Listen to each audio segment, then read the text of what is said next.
Again, High Court Judge Justice David Majanja dies at a Nairobi hospital. Joining us live, Cabinet Secretary for Public Service Moses Kuria is on the bench. Waziri, karibu sana. Asante sana. Good to see you. Good to see you. Did you know Justice Majanja? Yeah, of course I knew Justice Majanja. Yeah. He's a wonderful, sober judge. I think all judges are sober, but I think this one is, particularly outstanding, and my condolences to the family. Yes. Yeah, and to the entire judicial fraternity. Absolutely. Yeah. Thank you for that. Look, let's go back to yesterday. Yeah. On the steps of KICC. Again. You were there. Yeah. A whole bunch of males were there. Yeah. There were hardly any women, first of all. Yeah. The optics were not very good. Yes, we have some work to do, isn't Yes. it? In terms of, having that parity in leadership, and especially because the parliamentary leadership from both sides, from the minority and the majority were there. And it doesn't look good on either side, that not the Kenya Kwanza side, not the Azimio side has got, senior women in leadership. I think it's about time. Yeah. And it just shows that we have got some work to do. Plenty of work. Plenty of work to do. Yeah. Yeah. Speaking of work, national dialogue. Yeah. Are you boarding? Yes, I am national dialogue, so I cannot board. I am the dialogue myself. I think there comes a time, and this is a moment. I think we are in that moment that we have to talk to each other, not at each other. So I think it's. I was looking forward to meeting my good friend Eugene Ludovic. Ludovic, yes. He had confirmed. He had confirmed. I don't know. I was waiting for him to tell me why he's not boarding. Yeah. Because why would anyone on earth have a problem with dialogue? It's not the dialogue, it's the consequences. It looks like someone has made a deal somewhere and they've left others out of it. I don't know how true that is, but, Parliament, do you know what Parliament does? Dialogues, from morning to evening. That's what all they are paid for. I mean, people dialogue all the time. So I don't know why someone would have some ulterior motive in terms of this, and for me that's quite unfortunate. It is unfortunate that anyone would have a problem with dialogue. But don't you feel we're in a deja vu kind of situation all over again? In terms of... handshake. I don't know why in this country dialogue is synonymous with handshake. I don't know why it is synonymous with handshake, but I think that one of the reasons, especially, people are telling us, Gen Z and everybody, is that we are not listening. Not listening means dialogue. And by the way, today I've been talking to a lot of members of parliament, governors. A lot of dialogue was happening today. I can tell you, a lot of dialogue. I know governor of Nandi this morning, and I've seen some very twisted, news item, on your news channel. About what happened in London. I had the privilege of talking to Governor Stephen Sang. And 300 young people went to him with a petition about things they feel they should be done better. Right. Isn't that the country we need? And and Governor Sang engaged them. It was very cordial, very good, held up very well. But then you look at it from news, it's something else. Member for Kitutu Church and North has sent me photos. The young man, Japhet Nyakundi. Yes. Yeah, sent me photos about, huge dialogues that are happening. So people are seized of this moment. And the fact that now that dialogue has moved to constituencies, to counties, speaks a lot. And I'm afraid that people who are not boarding wataachwa kwa matana wa Kenya wenyewe. Because people are in that mode. What's wrong with dialogue? What's wrong with presenting a petition? If people tell me tomorrow we want to come to Harambee House, I'm ready. Come to me and tell me how you think, Yeah. Because, listen, there are some voices that came from young people in this country and from many other people. And that noise, that conversation must have an end game. That end game is about talking to each other. Okay, but let me ask you this. Yeah. Gen Zs are tired of this dialogue because they presented their petition, like you said, right? Yeah. Or list of demands, let's say. They have their list of demands. Dissolve parliament, dissolve the cabinet, do this, do this, do this. They don't want to talk about that. They want straight to the point. Why would someone who is convicted, who is convinced of what they are saying, be afraid to come up and stand up and be counted? Fine, I've heard you. Come and tell me exactly how we should dissolve parliament. Where are they? Come and tell me how. How can it be one-way conversation? How can it be one-way traffic? How can it be your way or the highway? Yes, I've listened to you. You've asked us even to suspend the finance bill. Yes, we've suspended the finance bill. You know, for me, I find this very, whereas I'm being very sympathetic to the voices coming from Gen Z, and they have raised some very fundamental issues, but the end game cannot be, I will not talk. I will remain leaderless. I will remain faceless. Then even when, assume you want Moses Kuria to go home, sasa si ukuja at least upige picha tukienda nyumbani, where are you? Then at that point, you say, I am faceless. I am leaderless. And you know what, Jeff? And I'm tribeless. And I'm tribeless. You know what? If someone is convinced of what you are saying, why would someone find it difficult to say, I am here. I am Jeff Koinange.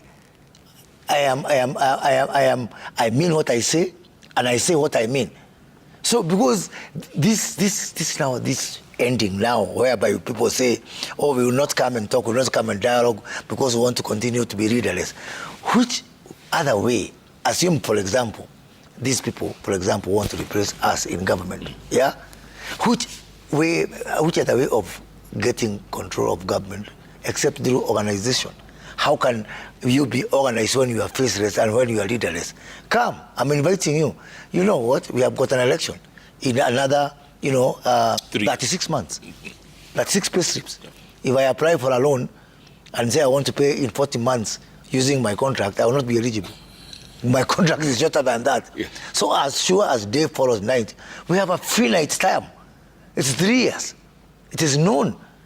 I would have thought these people, because now they should be smelling at this opportunity that in 3 years' time, then they can put the kind of government that, that is of their liking. So where are you, if you're not going to turn up today to be counted, to talk, to have a face, to have a leader, to have an organization, to have a political party, how else now are you going to even get that power?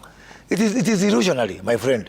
It is totally illusionary. Are you trying to say that there are some powers behind them, there's some people behind this Gen Z, or the Gen Z should come out? I think the real Gen Z should come out. The real Gen Z should come out. And I like what's happening down there.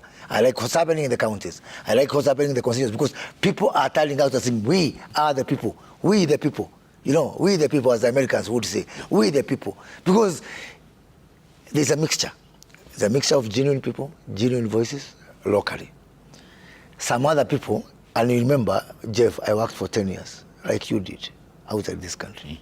I've been part of the diaspora. And I know sometimes even the time zone, sometimes people in the diaspora, and I'm saying this from a point of experience, they tend to have more time than even our people here. So there's that huge thing.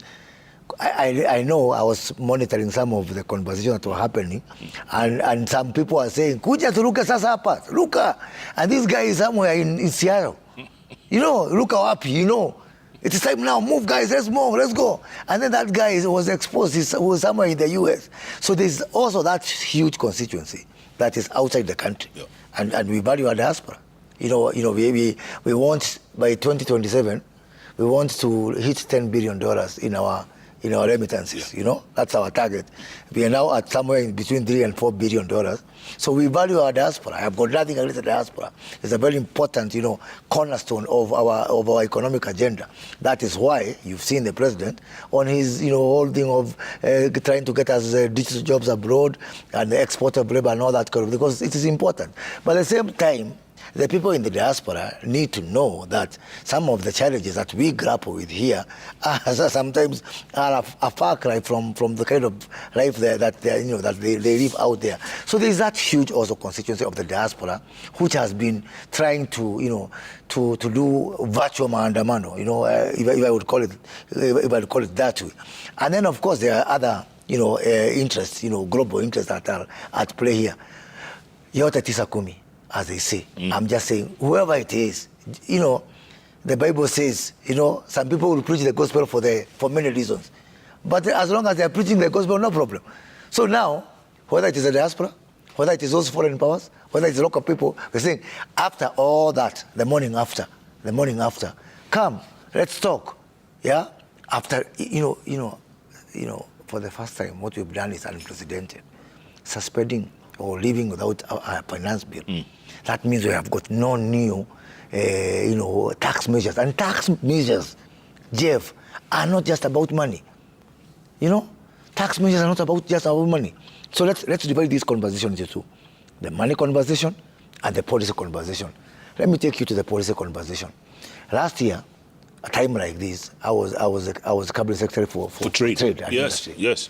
And I remember during the finance bill of 2023, against all opposition, against a lot of pushback, President and I pushed a policy on a levy which we were calling the Export and Investment Promotion Levy. Sometimes it's misleading because people think we are levying on exports, but actually it is for unnecessary imports. And I defended it.